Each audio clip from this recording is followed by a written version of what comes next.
The second main location of Mutant Year Zero is the zone. The game starts in the Ark. This is a settlement where the mutants live.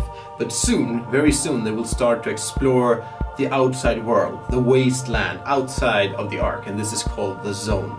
And to do this, you have a big zone map. It's a big map of the general area around the Ark, and it's divided into a grid layout. So it's got grid squares that you explore one square at a time. In the main game there are 2 zone maps included. You also get these printed separately if you pre-order the game.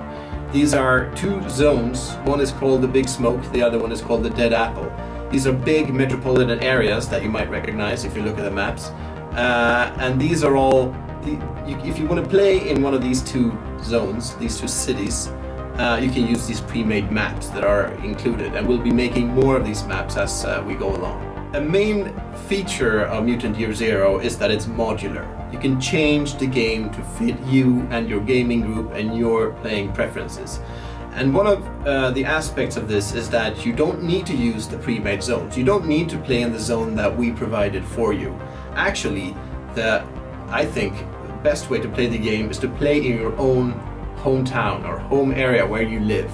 And the game provides tools for actually drawing your own zone map, which you can base on your own hometown, where you live, or anywhere else in the world that you think would be a cool location to play the game in.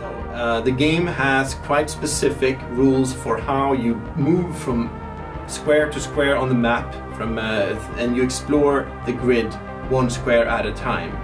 And you can create the content of each sector. Each square on the grid is called a zoned sector, a sector in the zone. And there are random tables that you can roll to generate and populate the sector with terrain and ruined buildings and inhabitants, threats, phenomena, other details just to set the mood.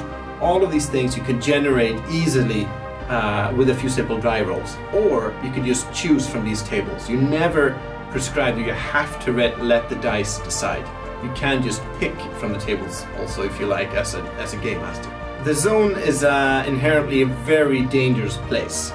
If you choose to go out into the zone, there is a very real risk that you will not return back home to the Ark.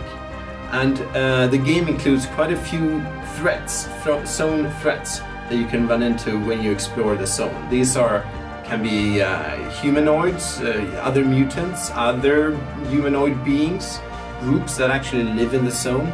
They can also be wild animals or mutated monsters of different kinds.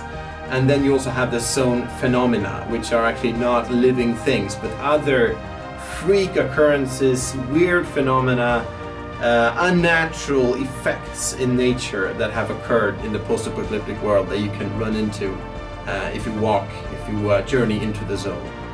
In the next episode of these Dev Diaries, we'll be talking about something called special zone sectors, which are kind of adventure locations.